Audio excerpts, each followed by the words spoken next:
Hello guys, welcome to your YouTube channel D K study point. आज हम English का 2019 का पेपर सॉल्व करेंगे। देखेंगे इसमें कि क्या क्या आया था।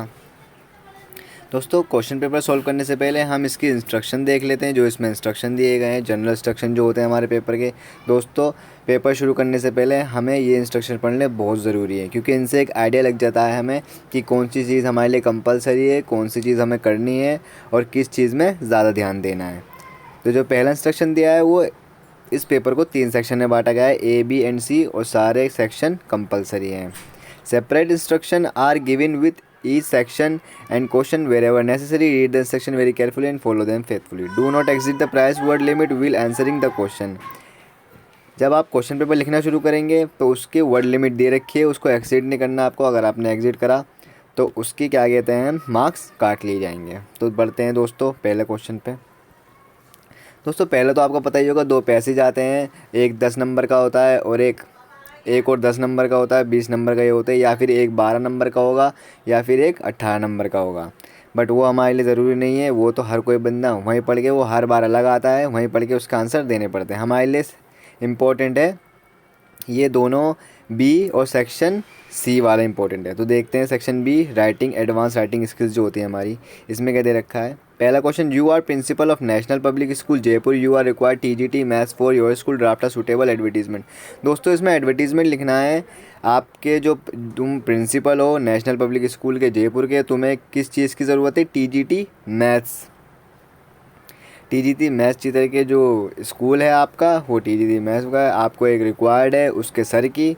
तो आपको अपना जो वैकेंट है, सिचुएशन वैकेंट डाल के एक कॉलम बनाना है और इस एडवर्टीज़मेंट को किस में देना है, द नेशनल टाइम्स में।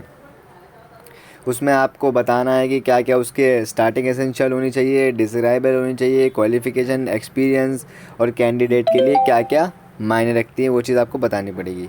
और दोस्तों, इसमें एक चॉइस दे रखी है, art club of your school is going to organise a drawing and painting competition. इसको आपको नोटिस लिखना है। इसमें नोटिस अगर आपको नहीं लिखना आता दोस्तों, तो हमने एक सेपरेट वीडियो बना रखी है, आप हमारे चैनल पर जाके देख सकते हैं। आर्ट क्लब के मेंबर हो आप अपने स्कूल के। आपका स्कूल एक ऑर्गेनाइज़ करना जा रहा है, एक फंक्शन ऑर्गेनाइज़ करने जा रहा है जिसमें ड्राइंग और पेंटिंग कंपटीशन होगा। उसके लिए आपको बताना है, नोटिस लिखना है इसमें, और जो कैंडिडेट एलिजिबल है इस चीज़ के लिए वो अप्लाई कर सकते हैं। और ये दोस्तों, ये चीज़ है, you are Rishabh Ridhimi, secretary arts club Sunrise Public School Gurgaon Haryana.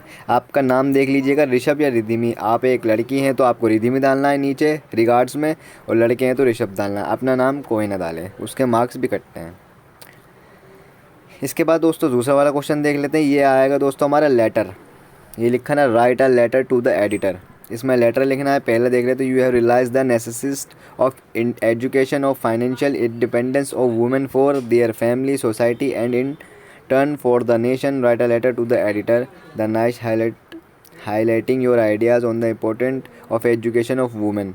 Women की एजुकेशन पे आपको लेटर लिखना है दोस्तों। जैसे मैंने बताया था आपको, यू आर तरुण तरुणा, और आपका एड्रेस भी दे रखा है, तो ये नाम ज़रूर याद रखना। और तीसरा इंस्ट्रक्शन क्या था हमारा दोस्तों, वर्ड लिमिट का। इसमें आपको वर्ड लिमिट भी दे रखी है, 100 से 1 to 5 वर्ड्स।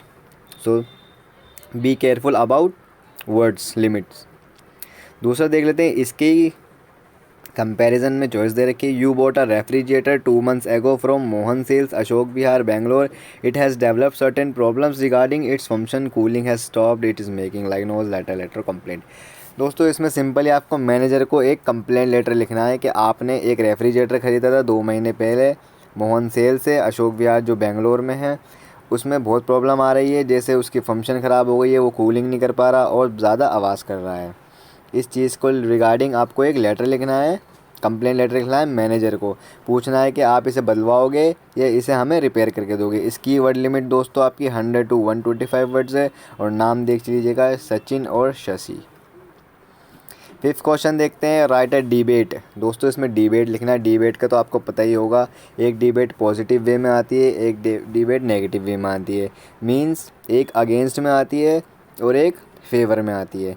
और डिबेट आपको देख लीजिए, कैपिटल पनिशमेंट शुड बी एबोलाइज, या इस चीज़ को एबोलाइज करना चाहिए, मिटा देना चाहिए या नहीं मिटाना चाहिए, इसके ऊपर आपको डिबेट करनी है।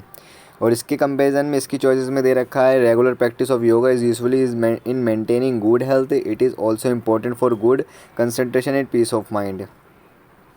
दोस्तों ये भी एक ऐसे एक स्पीच लिखनी है इस पे कि रेगुलर प्रैक्टिस जो हम करते हैं, योगा करते हैं, उससे हमें क्या फ़ायदे होते हैं, हमारी बॉडी कैसे मेंटेन होती है, हमारी हेल्थ जो है वो कैसे इम्प्रूव होती है। इस चीज़ को लेकर आपको स्पीच लिखनी है। 6 क्वेश्चन देख लेते हैं। Hard work and punctuality are essential for a happy and successful life, they help in meeting the desire target of our life, you are Kanya write an article. दोस्तों इस पर आपको एक आर्टिकल लिखना है जो ये दे रखा है। इसकी वर्ड लिमिट 150 टू 200 वर्ड्स है। इसके कंपैरिजन में इसकी चॉइस में देख लेते हैं। In your locality a blood donation camp was organised by an NGO for your health, many people visit the camp and donated blood, write a report. दोस्तों आपको एक रिपोर्ट लिखनी है कि इस चीज़ के ऊपर आपकी लोकेलिटी में जो है एक ब्लड डोनेशन कैंप ऑर्गेनाइज कराया जा रहा है, किस चीज़ की, उससे एनजीओ से। एनजीओ वाले आपकी लोकेलिटी में एक ब्लड डोनेशन कैंप ऑर्गेनाइज़ कर रहे हैं आपकी हेल्थ के लिए।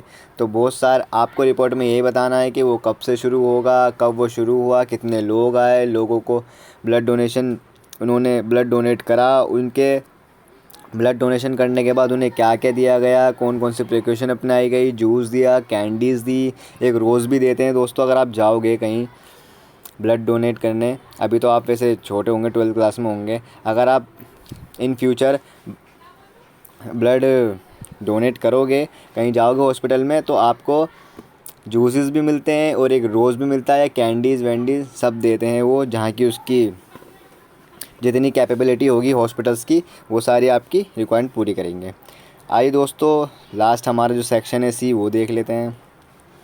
सेक्शन सी दोस्तों हमारी बुक से आता है पूरा, जितनी भी हमारी 2 बुक हैं, एक फ्लेमिंगो और एक विस्टास, उन दोनों में से आएगा। ये हमारी पोएम दे रखी है, तो पहली लाइन पढ़ के ये पता चल गया होगा दोस्तों ये पोएम कौन सी है।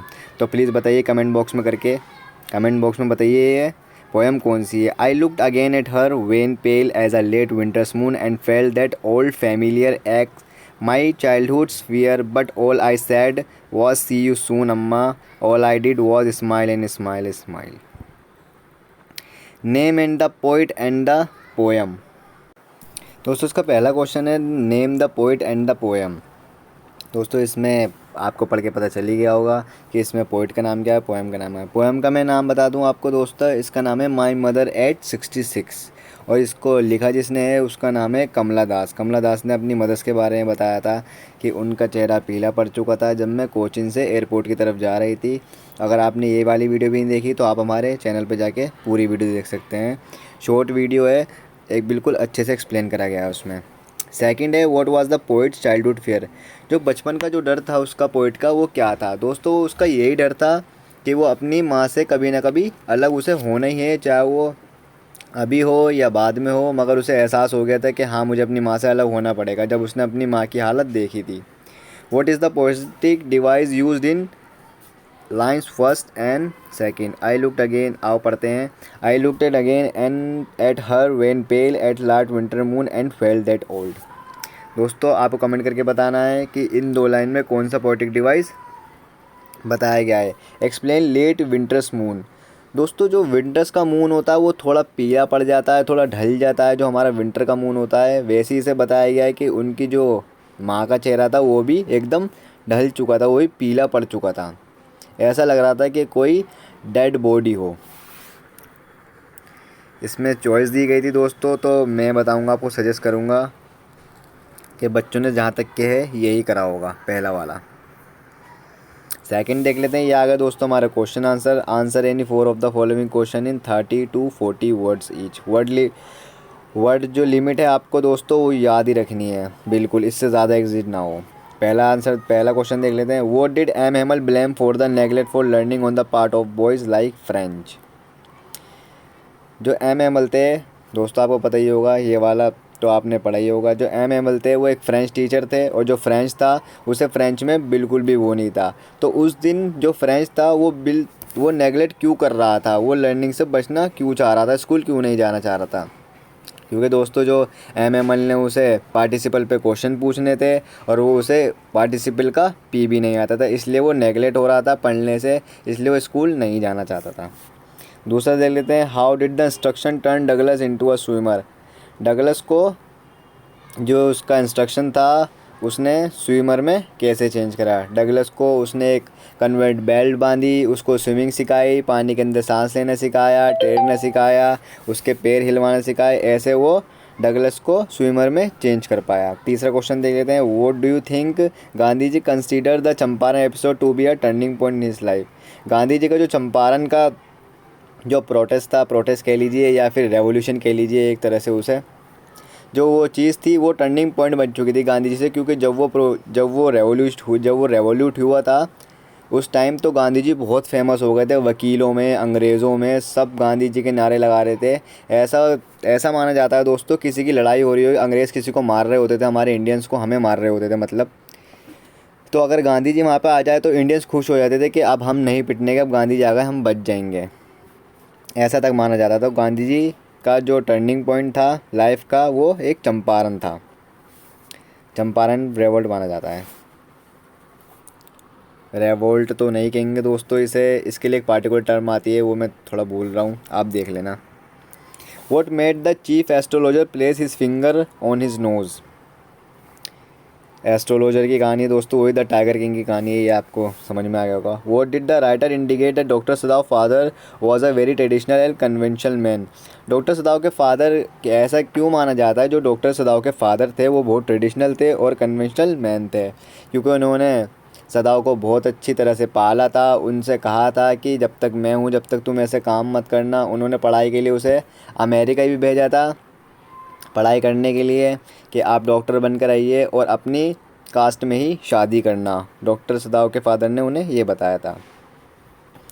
How does Jo want the story to end why. दोस्तों 4 क्वेश्चन करने थे, 4 क्वेश्चन मैंने आपको समझा दिए, ये आप कर लेना। Answer any one of the following in 120 to 150 words. दोस्तों इसमें एक ही आंसर करना है।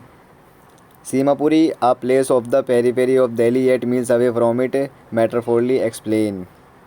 द रेड ट्रैप, ये सीमापुरी से आपको लग ही रहा होगा, इसमें 2 कहानी है, एक तो सीमापुरी की है और एक फ़िरोज़ाबाद की है। अगर आपने ये वाली वीडियो भी नहीं देखी तो हमारे चैनल पर जाके ये वीडियो देख सकते हैं। The red trap focuses on human loneliness and the need to bond with others comment. Attempt the character of Sophie as a girl who lives in her dream. Sophie वाली video भी हमने आपके लिए हमारे channel पे available करा सकी है, वो भी देख सकते हैं आप। 10th क्वेश्चन देख लेते हैं। Answer any one of the following in 120 to 150 words. Derry and mister Lamb both are victim of physical impairment but their attitude towards life are completely different, elaborate. दोस्तों जो डेरी था और जो Mr Lam थे वो दोनों victim थे, क्योंकि एक की टांग नहीं थी और दूसरे का चेहरा जल चुका था, तो उनमें ही फिज़िकल इम्पेयरमेंट था दोनों में। मगर उन्होंने, जो मिस्टर लैम थे, उन्होंने बताया डेरी को कि ऐसे हमें डरना नहीं चाहिए, बिल्कुल भी हमें मुसीबतों का सामना करना चाहिए, और जब तक तुम नहीं करोगे ऐसा तुम लाइफ में कभी खुश नहीं रह पाओगे। दूसरा क्वेश्चन देखते हैं। Write a character sketch of the governor of Oxford prisoner based on the Owens tries and O level. दोस्तों इसकी वीडियो नहीं है, इसकी वीडियो हम आपको बहुत जल्दी प्रोवाइड कराएंगे अपने चैनल पे, DK स्टडी पॉइंट पे। थर्ड, इसके बारे में दोस्तों जो सेकंड क्वेश्चन था वो करेक्टर स्केच बताना है गवर्नर का जो ऑक्सफोर्ड प्रिजनर था, किसकी स्टोरी के बेस पे, Evans tries and O level के, यही था क्वेश्चन में। थर्ड वाला, why did Bama stroll in the market place instead of hurrying back home, describe the sights she enjoy seeing there. दोस्तों ये 2 की कहानी है, बामा और एक जिटकाला सा की। इसकी वीडियो में अब हम आपको प्रोवाइड कराएंगे अपने चैनल पे, इसकी वीडियो भी नहीं है ये भी। 11 क्वेश्चन जो है दोस्तों हमारा 11 और 12 क्वेश्चन लास्ट है, ये सेकंड लास्ट क्वेश्चन है 11। इसमें भी एक ही आंसर करना है 120 to 150 वर्ड्स में। Why was Mrs Hall happy to have a guest at Coach and horse inn, how did the stranger behave at the inn. दोस्तों ये जो है हमारी नॉवेल्स है, एक तो हमारी नॉवेल्स है ये सिलास माइनर की, ये दे रखा है सिलास मार्नर, एंड जो हमारी पहली पोएम है वो है द इनविजिबल मैन। पहली द इनविजिबल मैन है और दूसरी सिलास मार्नर है। तो दोस्तों मैं आपको ये सजेस्ट करूँगा कि आप द इनविजिबल मैन ही देखें, इसकी पूरी सीरीज़ लेकर आएंगे हम एक पार्टिकुलर बहुत ही जल्द। दोस्तों पढ़ लेते हैं पहला question. Why was mister Hall happy to have a guest at Coach and Horses. दोस्तों जो कोच एंड हॉर्सेज होता है वो एक होटल टाइप होता है, इन कहते हैं उसे, INN इन। तो जो मिसिस हॉल थी वो खुश क्यों हो गई थी जब उनके कोच एंड हॉर्स में कोई रहने के लिए आया था और उसने बहुत स्ट्रेंजर बिहेव करा था वहाँ पे, ऐसा क्यों करा था? तो दोस्तों मैं बता दूं कि सर्दियों का टाइम था जब the invisible man coach and horse inn में रहने आया था, क्योंकि सर्दियों के टाइम कोई भी रहने नहीं आता। ये एक तरह से पूरी स्टोरी पता कर ली इन्होंने क्वेश्चन में, तो आपको हाफ एन स्टोरी मतलब तोड़ तोड़ के स्टोरी इसमें लिख देनी है। ये रहा पहला क्वेश्चन अटैम्प्ट करना आप पहला क्वेश्चन अटैम्प्ट करा होगा बच्चों ने, ये बहुत आसान है। लास्ट आ गया हमारा 12th, answer any one of the following को, जिसमें भी एक आंसर का जवाब देना है। यही पहला देख लेते हैं, द इनविजिबल मैन। मैं सजेस्ट कर रहा हूँ आपको यही पढ़ना, तो इसका ही क्वेश्चन देखते हैं। How does the novel the invisible man highlighting of the theme of the corruption of morals in the absence of social restrictions. इसमें दोस्तों बताना है कि जो हमारी थीम, जो इनविजिबल मैन के जो हाईलाइट दिखाए गए हैं हमें, ये करप्शन के मोरल देती है, एब्सेंस ऑफ सोशल रेस्ट्रिक्शन, जो हमारे सोशल में रेस्ट्रिक्ट लगाए गए हैं कि ऐसा नहीं करना हमें, कि लोगों को नहीं ठगना, इसकी बुराई नहीं करनी, ये नहीं करना। मगर इस इनविजिबल मैन ने कितनी तबाही मचाई थी और कितना इसने क्या क्या करा था, आपको सब पता चल जाएगा सीरीज़ में। तो इसमें ये बताना है सारा कि जो उसकी थीम थी करप्शन की, जो मोरल्स थे उसमें एब्सेंस था, जो सोशल रेस्ट्रिक्शंस वो क्या क्या थे, इस चीज़ में आपको ये बताना है। सो दोस्तों यही थी आज की वीडियो, ये 2019 का इंग्लिश का पेपर था। So please like the video, share the video and don't forget subscribe to DK study point. Thank you so much.